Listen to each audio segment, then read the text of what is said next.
The story begins with a man, a professional and extremely dangerous assassin. He sits in a chair in a dilapidated warehouse, hidden in the shadows, waiting for an opportunity to strike his target. All his weapons, ammunition, and tools are meticulously prepared. All day long, the man doesn't leave his spot, observing the target's house through the dusty window, patiently waiting for the right moment to act. But 5 days pass, and he still hasn't seen the person he needs to kill. Finally, the man decides to leave his hiding place, pretending to go buy food to avoid attracting attention. Before returning to his hiding place, he stops in front of the target's house, silently observing the people inside and the guards outside.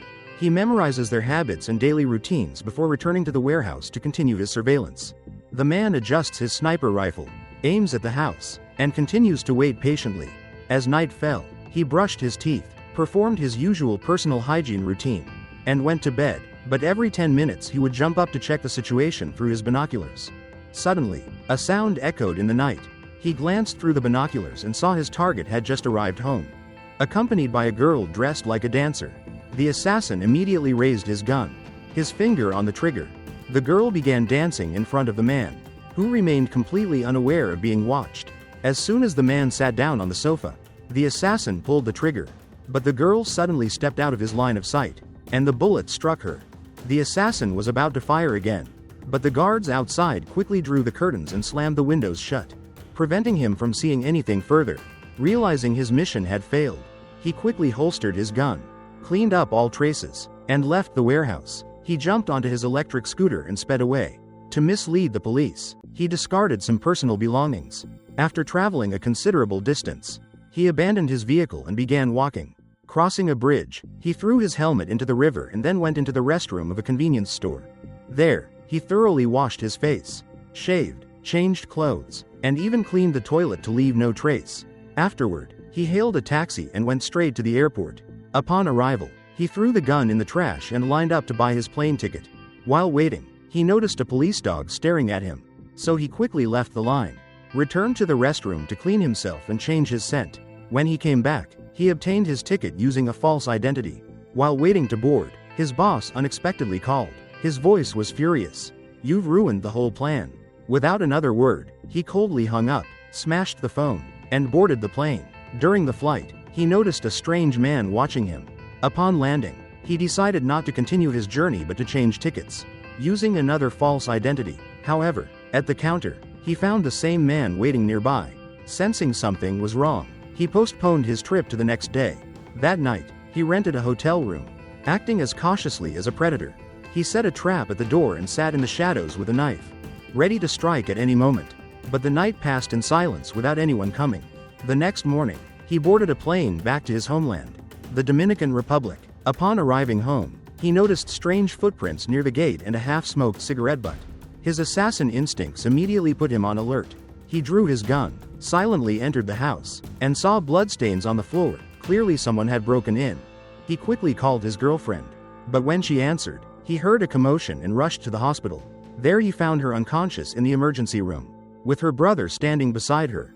The brother recounted that two strangers, a man and a woman, had broken into the house. They had searched for the killer but, not finding him, turned to attack her. The girl fought fiercely to escape but was severely injured. When she finally got outside, she saw the two men fleeing in a green taxi.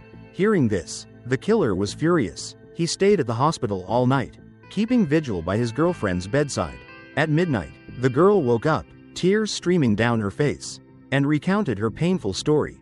They had captured and tortured her to extract information about him, but she remained silent. Seeing the woman he loved in that state, his heart shattered. From that moment, he vowed revenge at all costs. That night, the killer returned home and dug up the weapons he had hidden in his garden. The next morning, he drove all over the city searching for the green taxi, the only clue his girlfriend's brother had given him. He searched every street, every bus station, every intersection, but all day passed without a trace. After many days of searching, he finally found the green taxi company that matched the description.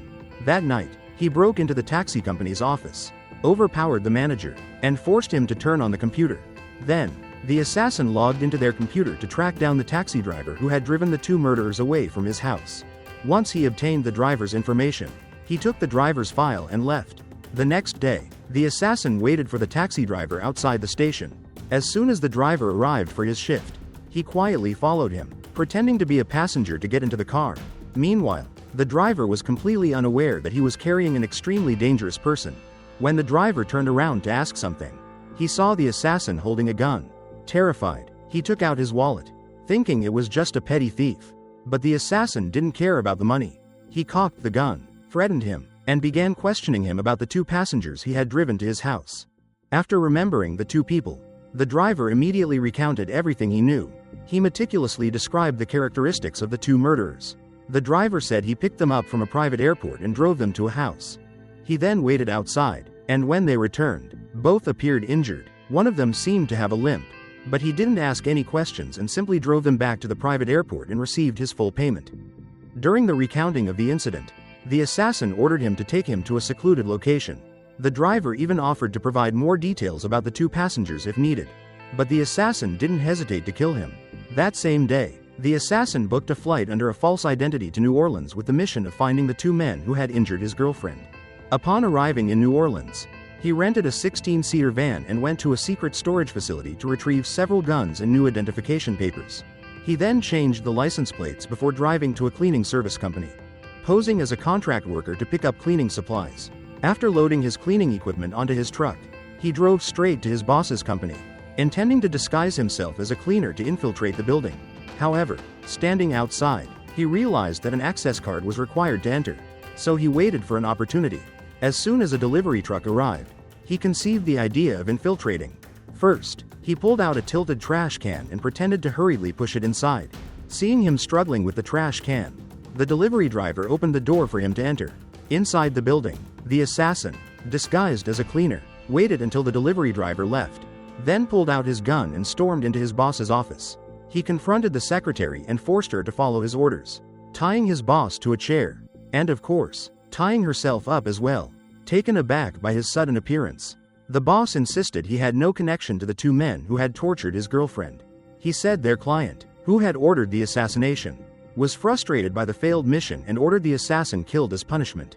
He advised him to change his identity and flee to another country for a few years to avoid being hunted down by the angry client. He tested the device on a laptop.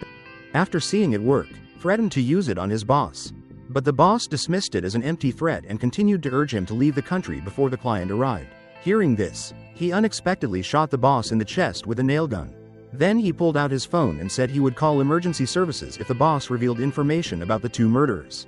But things didn't go as planned. The boss died faster and didn't have time to provide any information. Disappointed, the assassin planned to kill the secretary as well and dispose of both bodies. But the secretary realized his intention and made a deal.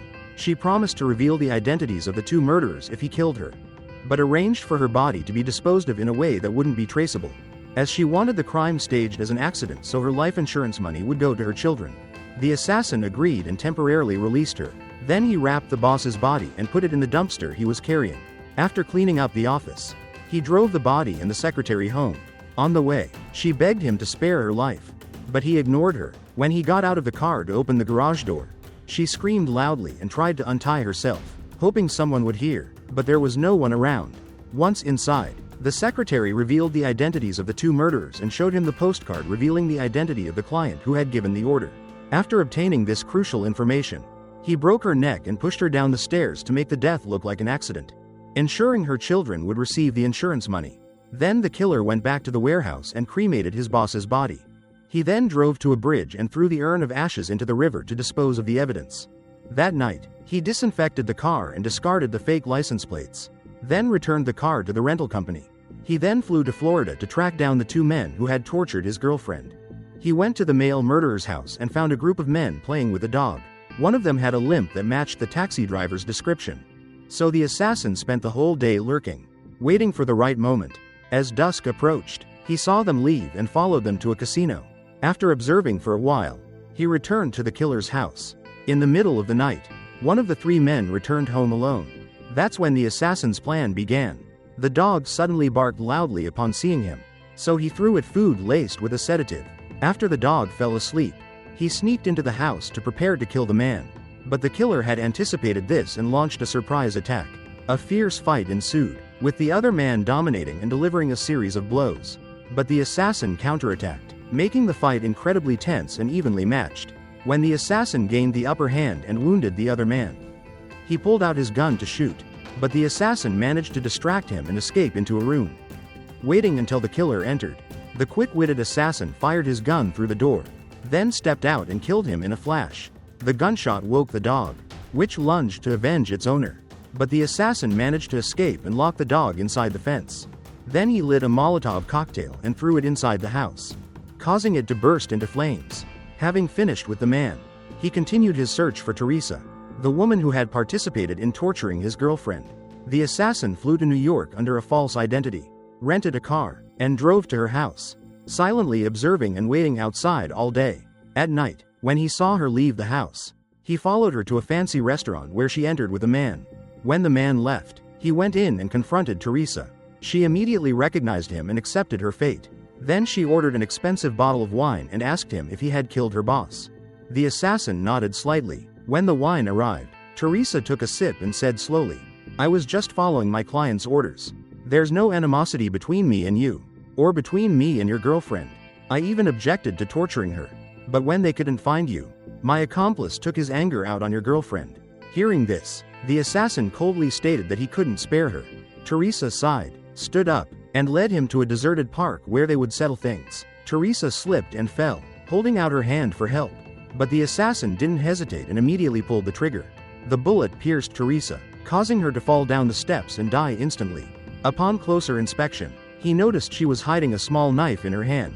If he had shown any mercy earlier, he might have been stabbed to death. After killing Teresa, the assassin left the park, boarded a flight to Chicago to find and kill the client who had ordered the whole thing. After investigating, he discovered that the client was a billionaire, so approaching and killing him would be much more difficult. First, he waited outside the mansion, observing every move. When he saw the client get into his car and leave, he pretended to be a passerby and quickly sneaked inside. However, the front door was locked with an electronic lock. The assassin photographed the lock and went online to order a device to copy the electronic keycard. While waiting for the device, he went to the bank and transferred all his money to an account in the Dominican Republic under the fake name Jefferson. Then he bought a gun from a black market dealer. When the copying device arrived, he signed up for a gym session in the same building as the client's apartment. Then he secretly took a janitor's work ID and made a copy. He then used the fake ID to sneak into the building and went straight to the man's apartment. The man inside didn't recognize him and asked who he was and how he got in. The assassin remained silent, then took out a postcard he had taken from the boss's secretary, which bore the name of the person who had hired him. Seeing the postcard, the client froze, then remembered that he was the same person who had failed in a previous assassination attempt. He hastily explained, "I have nothing to do with this. When you messed up that job, I just thought it was a human error. But your boss said it was your fault, that you had to be punished. He demanded an extra $1,500 to kill you and erase all traces. He's the mastermind. He's afraid that if you're alive, the police will find out and he'll be exposed too." So, the entire assassination plan was his doing. The client reiterated that he hadn't sent the two assassins to torture the killer's girlfriend. After listening for a while, the killer felt he might be telling the truth. Before leaving, he only left a warning: "Never reveal my identity to anyone." Finally, the killer returned to the Dominican Republic, caring for his recovering girlfriend. Since that failed mission, he decided to abandon his life of crime and live a normal life. The movie ends here. Thanks for watching and see you in the next video.